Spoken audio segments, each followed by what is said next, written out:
días, querida doctora Gabriela D'Ambrosio, docente de la Universidad Tecnológica Indoamérica. El día de hoy tenemos el honor de presentar el análisis del proceso 0935-9-2017-00005 de la Sala Especializada de lo Laboral de la Corte Provincial de Justicia de Guayas. A continuación presentaré a cada uno de los ponentes del día de hoy. El señor Saúl Espinosa San Martín, la señorita Raquel Játiva Llerena, el señor Dalton Steven Maridueña Benítez, la señorita Joana Alejandra Tapia Valle y mi persona Carla Nicole Espinosa Atiencio. Estudiantes de cuarto semestre paralelo B de la Facultad de Jurisprudencia, carrera de Derecho de la prestigiosa Universidad Tecnológica Indoamérica.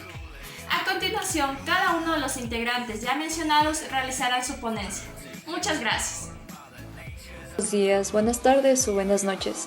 A continuación les vamos a presentar nuestra exposición acerca de la sentencia que nos correspondió. Como una introducción, dentro de la Sala Especializada de lo Laboral de la Corte Provincial de Justicia de Guayas se presentó la acción de pago de haberes laborales con procedimiento sumario por el asunto de indemnización por despido intempestivo. El empleador, al momento de despedir intempestivamente al trabajador, está determinando sin una causa o una justificación alguna de la relación laboral, el cual produce el despido y tiene la obligación de pagarle la indemnización que le corresponda por ley. No obstante, al no cumplir, dicha situación genera una serie de inconvenientes a la o los trabajadores, vulnerando los principios y derechos laborales que garantiza dentro del Código del Trabajo y la Constitución de la República del Ecuador. Existen tantos despidos intempestivos que ocurren de una manera donde a los trabajadores se les desvincula de donde trabajan y están vulnerando sus derechos de recibir una remuneración justa. Esto produce una violación a los derechos del trabajador. Este caso es un gran ejemplo de cómo no se paga la remuneración correspondiente. Cabe mencionar que los obreros están regulados por el Código del Trabajo, mientras que los servidores públicos estarán protegidos por la Ley Orgánica de Servicios Públicos. En el caso de este caso expuesto, se menciona un aspecto de suma importancia donde se crearon condiciones en su vínculo laboral para cambiar el marco jurídico, que no sería ya el Código del Trabajo, sino la Ley Orgánica de Servicio Público. Muy buenos días, mi nombre es Carla Nicole Espinosa Atiencio, estudiante de cuarto semestre paralelo B de la Facultad de Jurisprudencia, carrera de Derecho de la prestigiosa Universidad Tecnológica Indoamérica. El día de hoy partiré con mi ponencia dentro de un análisis doctrinal, para lo cual me permitiré señalar al doctor Mejía Daniel en su obra titulada Haberes Laborales del año 2012, mismo que manifiesta que en materia laboral existen ciertos derechos que amparan al trabajador, a los cuales no se debe renunciar, como es el salario mínimo, una jornada de trabajo establecido, vacaciones y el pago de finiquito, entre otros. Así el trabajador haya renunciado a sus labores por medio de acuerdo de las partes. Por consiguiente, el legislador, para hacer accesibles estos derechos sin afectación alguna, ha creado el principio de irrenunciabilidad de derechos, con el propósito de resguardar estos derechos consagrados a favor de la parte más débil dentro de esta relación, que es el trabajador. Como todos sabemos, todo trabajo tiene que tener una remuneración básica, ya que ningún trabajo puede ser gratis. Como es el caso del año 2020, su remuneración básica equivale a $400, mismos que no pueden ser inferiores en el pago o percibidos cada mes o cada quincena, dependiendo cómo se haya establecido la relación laboral entre empleador o trabajador. Cabe mencionar que para que estos tengan una finalidad exacta e implícita y apegándose con la ley, deberán ser instrumentalizados mediante un recibo firmado tanto por parte del trabajador como por parte del empleador. Este recibo será confeccionado por el empleador en un doble ejemplar, un original y un duplicado, mismos que uno se quedará con el empleador y otro será facilitado al trabajador. Continuando con mi ponencia, pasaré a explicar los diferentes tipos de remuneración. Existen diversos tipos de remuneraciones, los cuales son sueldo. Se denomina así cuando la remuneración es percibida cada fin de mes. Jornal. Se denomina jornal cuando la remuneración es percibida por hora o día de trabajo. Por resultado obtenido. Esta es la remuneración que se percibe una vez finalizada la actividad económica. A destajo. Esta es la remuneración concebida por unidad, obra o pieza. Y finalmente tenemos las comisiones, mismas que son en función de operaciones concretas, como es el caso de las becas. A continuación pasaré a detallar las características de la remuneración. Igualdad. Tiene su sustento legal en la Constitución de la República del Ecuador de 2008, misma que manifiesta que a igual trabajo, igual remuneración. Supervivencia. Se supone que la remuneración debe garantizar la vida digna del trabajador. ¿Qué queremos decir con esto? Que éste satisfaga todas sus necesidades básicas. Conmutatividad. Es la remuneración que se paga directamente de empleador a trabajador. No se puede realizar pagos hacia terceros. Continuidad. La remuneración será efectiva día con día, sin perjuicio a alargar plazos para pagar dicha remuneración. Esta será establecida según el contrato firmado entre trabajador y empleador, ya sea mensual o quincenalmente. Alimentario. Esta tiene que tener un carácter obligatorio para así garantizar la vida digna de dicho trabajador y pueda acceder a servicios básicos así como alimentación. Intangibilidad. La remuneración no puede ser disminuida ni sufrir disminuciones de ninguna clase. Para finalizar con mi ponencia, indicaré los plazos máximos para realizar el pago de haberes laborales. 4 días hábiles para aquellas remuneraciones que sean percibidas mensualmente o quincenalmente. Y 3 días hábiles para aquellas remuneraciones que son percibidas semanalmente. Muchas gracias. Hola con todos, mi nombre es Dalton Steve Maridoña Benítez. Soy estudiante de la Universidad Indoamérica de cuarto módulo paralelo B. Hoy les voy a determinar lo que es el marco legal dentro de los pagos de haberes laborales. Primero tenemos nuestra Constitución dentro de este gran marco, como la norma jerárquica superior. Nuestra Constitución nos establece que es el derecho al trabajo, el debido proceso y aquellos servidores públicos. El derecho al trabajo es un derecho irrenunciable, es un derecho económico, un deber social que las personas perciben por aquella efección de su labor una remuneración económica para poder garantizar lo que es la vida digna. Y ahora, ¿qué es el debido proceso? Es una garantía que tienen que hacer las personas interesadas para poder efectivizar su derecho, cumpliendo con el requisito de validez, el requisito de eficacia y eficiencia, para así poder evitar lo que es la nulidad. ¿Y cuáles son los servidores públicos? Como lo determina nuestro artículo 225, aquellos que se encargan del sector público, es decir, los órganos, entidades, gobiernos autónomos descentralizados y personas jurídicas creadas por la Constitución y por acto normativo. Ahora tenemos que tener en cuenta las normas infraconstitucionales, como es el COGEP, el Código Orgánico General de Procesos, el Código Orgánico de la Función Judicial, el Código del Trabajo y la Ley Orgánica de los Servidores Públicos. El COGEP es aquel que nos determina cómo tiene que ir el debido proceso, el procedimiento, cómo se presenta la demanda, aquella citación que hace la demanda, aquellos recursos que quiere interponer la demanda, es decir, dentro de sus fundamentos de hecho. Y también tenemos el fundamento de derecho, el que se basa con la norma. Y también tenemos otras cosas que podemos interponer para poder efectivizar nuestro derecho dentro del procedimiento, en este caso procedimiento sumario. Lo que nos determina nuestro Código Orgánico de la Función Judicial es lo siguiente: la competencia y la jurisdicción. ¿Y qué es la jurisdicción? Es aquella que pertenece a los jueces para poder juzgar y hacer ejecutar lo juzgado. La competencia es aquella que se celebra dentro de los tribunales, dentro de los juzgados, dentro de las audiencias, aquellas que tienen elementos como aquel elemento territorial, la materia, las instancias y el tiempo. 5 elementos importantes. Dentro de la materia tenemos claro que en este caso es lo laboral y dentro del territorio que se va a celebrar en la ciudad del Guayas. Y dentro de las instancias que van a dar a conocer mis compañeros es aquella donde se presenta la primera y la segunda instancia, Corte Provincial o Corte Nacional de Justicia.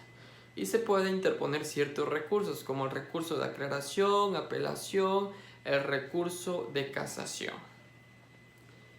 Y lo que nos determina nuestro Código del Trabajo es aquella remuneración que la persona percibe, aquella remuneración que a la persona le pertenece por prestar sus servicios y aquellas delimitaciones que tiene el empleador y aquella obligación que tiene que hacer para poder efectivizar estos pagos.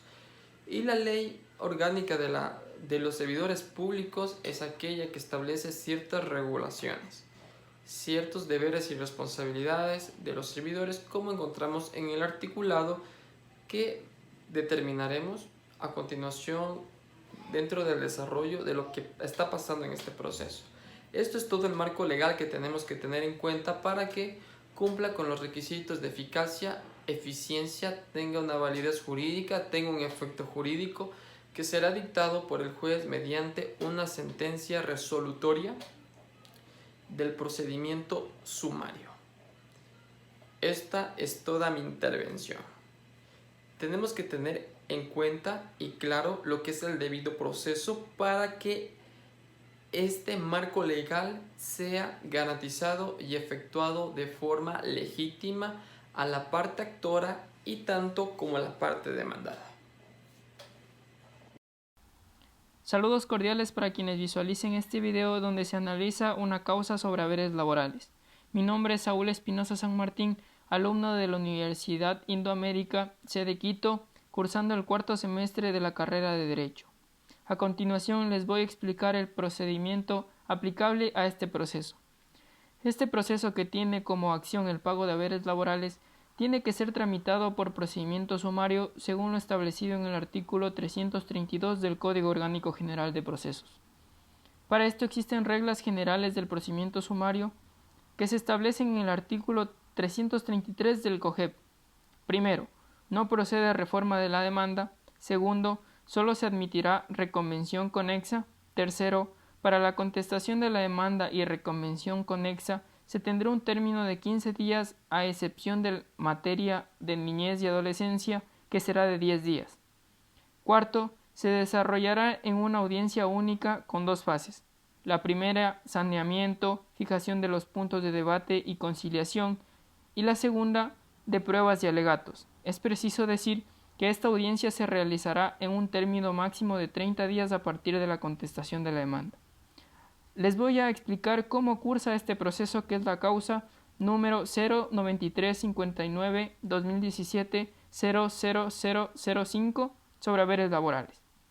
Calificada la demanda clara, precisa y completa, y de reunir los requisitos contemplados en los artículos 142 sobre el contenido de la demanda y 146 sobre la calificación de la demanda del Código Orgánico General de Procesos, se admitió a trámite sumario, conforme a lo establecido en el artículo 332 del COGEP, disponiendo citar a los demandados, concediéndoles el término de 15 días para que contesten la acción. Cumplida la diligencia de citación, comparecen a juicio, y la parte demandada expone como excepción la incompetencia del juzgador, falta de legitimación en las causas, error en la forma de proponer la demanda, falta de derechos de los actores, falta de citación de la autoridad nominadora, prescripción de la acción laboral, nulidad del proceso por incumplimiento de solemnidad sustancial, que es la improcedencia de la acción, razón por la cual, al tenor en el artículo 169 del COGEP, es obligación de la parte actora probar los hechos que han propuesto afirmativamente en la demanda y que han negado la parte demandada en su contestación. Convocada las partes a audiencia única, esta se realizó en día y hora señalado, en donde las partes ejercieron el derecho a la defensa y actuaron con los medios probatorios anunciados e incorporados oportunamente. Algo muy particular que se en este proceso es el voto salvado. El voto salvado es la opinión divergente que tiene el miembro de un tribunal u órgano colegiado ante la decisión tomada por la mayoría. En este caso, la decisión tomada en el recurso de apelación explicado anteriormente.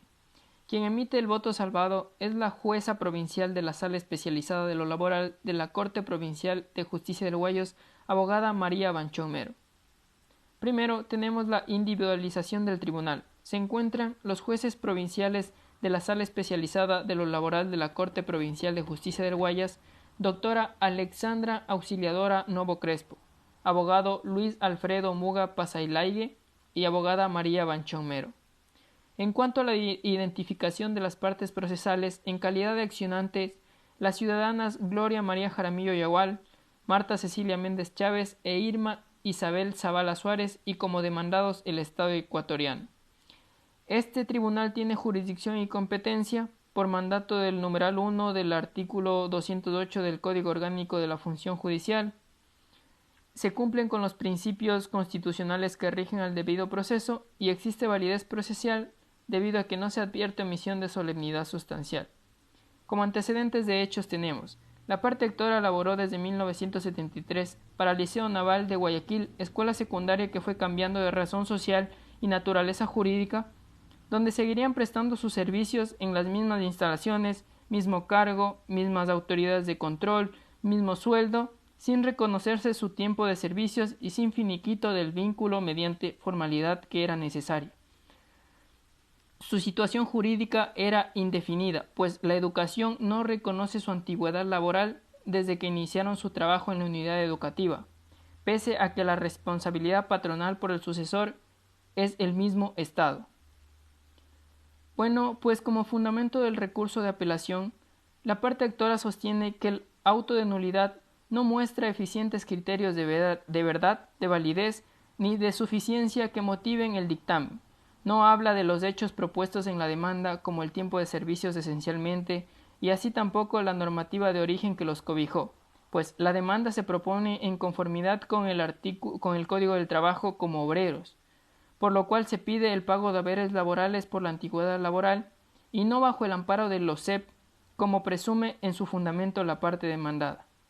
Ninguna relación se hace con la jurídica por los derechos adquiridos en la parte actora, que en cambio sí menciona la resolución MRL 201-2-0532 que categorizó a la parte actora como empleados sujetos al Código del Trabajo, y que la misma es de la que hablaron los accionantes al contestar la demanda, inclusive aportando como prueba a su parte.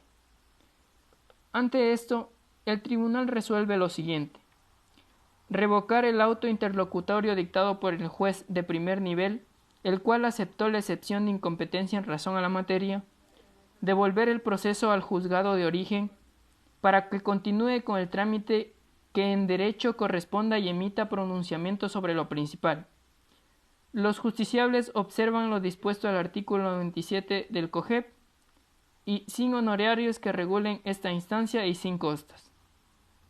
En este proceso judicial nos encontramos con una acción de pago de haberes laborales que ha llegado a conocimiento de la Sala Especializada de lo Laboral de la Corte Provincial de Justicia de Guayas, donde la parte actora es conformada por Gloria María Jaramillo Yagual, Marta Cecilia Méndez Chávez e Irma Isabel Zavala Suárez.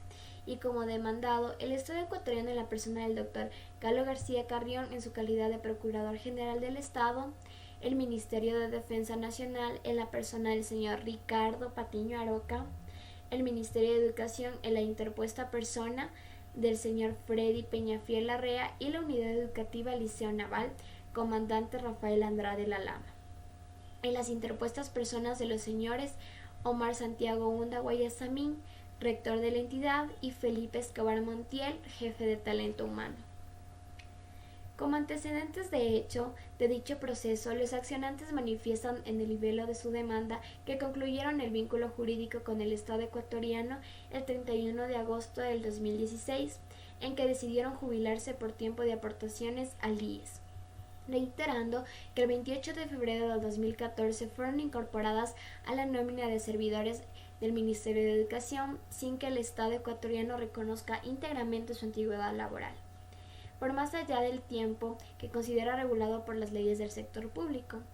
El 9 de octubre de 1970, por decreto ejecutivo, se creó el Liceo Naval de Guayaquil como plantel de educación secundaria de las Fuerzas Armadas. En 1973, dicha unidad educativa obtuvo carácter de entidad educativa del sector público, vínculo al Estado ecuatoriano como su empleador, amparados por el Código de Trabajo, vinculación jurídica que deriva del hecho que el Ministerio de Defensa Nacional tenía a su cargo la administración de la Unidad Educativa Liceo Naval, comandante Rafael Andrade La Lama. Por otro lado, vale la pena mencionar que la unidad educativa fue cambiando de nombre y de razón social, no obstante siguió siendo la misma unidad educativa para la que trabajaban hasta el día de hoy. Por ello, sus aportaciones patronales al Instituto Ecuatoriano de Seguridad Social aparecen a cargo del Colegio Liceo Naval de Guayaquil, Universidad Naval Comandante Rafael Morán Valverde y finalmente de la Unidad Educativa Liceo Naval Comandante Rafael Andrade La Lama. Pese a los cambios de nombres y denominaciones, no se dieron liquidaciones por tiempo de servicio. En ningún caso. Por otro lado, la unidad educativa quería cambiar de categoría desde el colegio particular a la categoría denominada como otros y a la unidad educativa frente a sus obligaciones alíes, que se les identificaba como públicos. Sin embargo, dicha categoría era inexacta porque se encontraba sujeto al Código del Trabajo, de lo que se puede inferir que los trabajadores laboraban en calidad de obreros y no de servidores públicos, pese al cargo que tenían de trabajadores administrativos. Mediante el acuerdo ministerial de los ministros de gobiernos y policía de entonces de Defensa Nacional y de Educación se estableció lo que se llega a llamar un proceso de transición, donde unilateralmente se crearon condiciones en su vínculo laboral para cambiar el marco jurídico, que no sería ya el Código de Trabajo, sino la Ley Orgánica de Servicio Público. Después de este cambio legal, la parte actora de la siguiente demanda siguió prestando sus servicios en las mismas instalaciones, el mismo cargo, mismas autoridades de control de sus actividades, mismo sueldo, etc., sin reconocer en su tiempo de servicios y sin finiquito del vínculo mediante la formalidad que era necesaria. Su situación jurídica está indefinida, pues el Ministerio de Educación no reconoce su antigüedad laboral desde que iniciaron su trabajo en la unidad educativa. Pese a la responsabilidad patronal, es asumida por el sucesor, que es el mismo Estado ecuatoriano. Debido a lo anteriormente explicado, la parte actora pretende que si fuera desestimada su pretensión de una sentencia declarativa, piden la condena por la que el Estado ecuatoriano y el Ministerio de Defensa Nacional paguen la indemnización de la que trata el artículo 171 del Código de Trabajo, vinculado a los artículos 188 y 185 del mismo cuerpo legal.